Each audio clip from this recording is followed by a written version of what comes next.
राधे राधे, जय श्री कृष्णा, जय जय श्री सीताराम। मानस पीयूष बालकांड।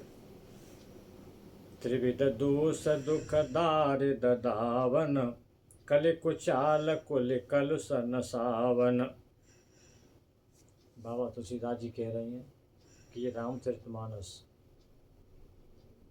जो 3 दोष हैं, उन 3 दोषों का नाश करता है। दुख का नाश करता है, दरिद्र का नाश करता है, और कलयुग की जो कुचाल है ना, कलयुग जो कुचाल चलता है ना, आदमी को भ्रमित करने के लिए, आदमी को पाप कर्मों की तरफ धकेलने के लिए, उस कलयुग की कुचालों को नष्ट कर देता है। वो कलयुग की कुचालें कुछ नहीं कर पाती हैं। 3 दोष कौन सी हैं? मानसिक दोष, शारीरिक दोष, वाचिक दोष। मन से किसी का बुरा सोचना, किसी चीज़ पर आसक्त होना, ये मानसिक दोष है। वाचिक दोष, किसी से कठोर वचन बोलना, चुगली करना, किसी के घर में फूट डालना, ऐसी बातें करना, उसे घर में विभाजन हो जाए, उसे घर में झगड़ा हो जाए, लड़ाई हो जाए। शारीरिक दोष, किसी की मारपीट करना, जीव जंतुओं को मारना, हिंसा करना, ये शारीरिक दोष हो गए। तीनों दोषों से बचाता है। जैसे जैसे आप रामचरितमानस पढ़ते जाओगे, राम भक्ति में डूबते जाओगे, आपके मन से तीनों बेकार अपने आप धीरे धीरे हटते चले जाएंगे। तुमको हटाने नहीं पड़ेंगे, अपने आप हट जाएंगे। जी कलयुग के कुचाल हैं, ये कलयुग का कुचक्र है। ये कलयुग के कुचक्र राम कथा के आगे रुक नहीं पाएंगे, सब भग जाएंगे। अब बाबा कहते हैं, रच महेश निज मानस राखा, पाए सुसमौ शिवासन भाषा। ये रामचरितमानस भगवान शंकर ने अपने मन में 27 कल्प पहले ही लिख के रख लिया था। बाबा के मन में, भोले बाबा के दिमाग में, अंतःकरण में यह रामचरितमानस बहुत पहले का लिखा हुआ रखा। 27 कल्प बहुत होती हैं, पहले का लिखा हुआ रखा था। लेकिन जब अच्छा अवसर आया, तब उन्होंने इस रामचरितमानस को माता पार्वती को सुनाया। सबसे पहले शंकर जी ने इस रामचरितमानस कैलाश पर्वत पर माता पार्वती को सुनाया। 27 कल्प पहले लिखा रखा था।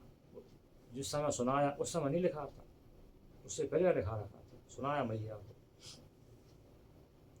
तो व्याख्याकार कहते हैं कि बाबा ने ये बात यहाँ इसलिए कही है कि रामचरितमानस नाम मैंने नहीं रखा है, रामचरितमानस नाम शंकर जी ने रखा है।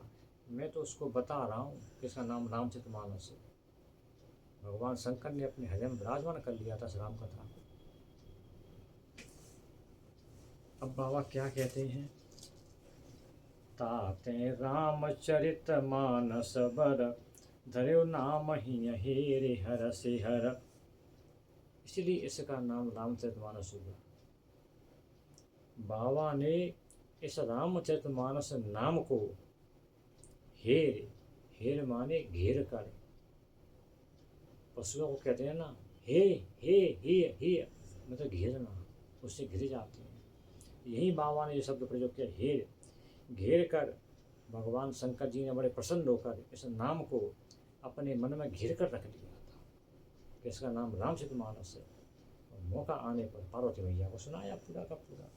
अब कहो कथा सोई सुखद सुहाई, सादर सुनौ सुजन मन लाई। यही कथा मैं आप सबको सुना रहा हूँ। आपको सुंदर लगेगी, अच्छी लगेगी, सुखद लगेगी, सुहावनी लगेगी, लेकिन ये स्वजनों के मन को भावेगी।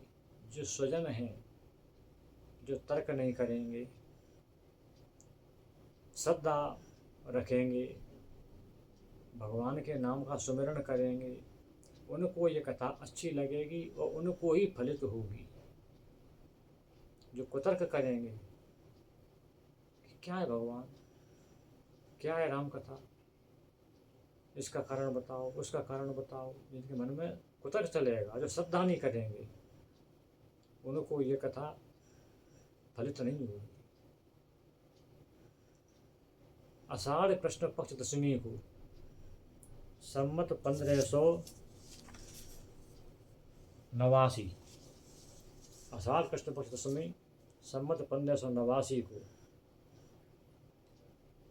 बाबा तुलसीदास को घर से माता ने प्रताड़ित करके या ये कहिए कि भगवत मार्ग पर ढकेलने के लिए कह के घर से भगा दिया। क्या मेरे पीछे पीछे लगे फिरते हो, बाबा की पत्नी ने, क्या मेरे पीछे लगे फिरते हो, भगवान के भक्त हो जाओ तो तुम्हारा उद्धार हो जाएगा। बस बाबा वो सुन के घर से निकल पड़े थे। फिर प्रयागराज पहुँचे, चारों बार घूमते घूमते कृष्ण गीतावली राम गीतावली लिख करके फिर अयोध्यापुरी हनुमान जी महाराज ने पहुँचाए। तब वहाँ बाबा ने इसको लिखना शुरू किया। तो इस रामचरितमानस के 4 घाट हैं। 4 घाट कौन कौन से हैं? सबसे पहले रामचरितमानस शंकर भगवान ने माता पार्वती को कैलाश पर्वत पर सुनाया। उसके बाद नंबर आता है काकभूषण जी महाराज का। काकभूषण जी महाराज ने गरुड़ जी महाराज को नीलगिरी पर्वत पर सुनाया। तीसरा नंबर आता है याज्ञवल्क्य मुनि महाराज ने भरद्वाज जी को तीर्थराज प्रयागराज में सुनाया।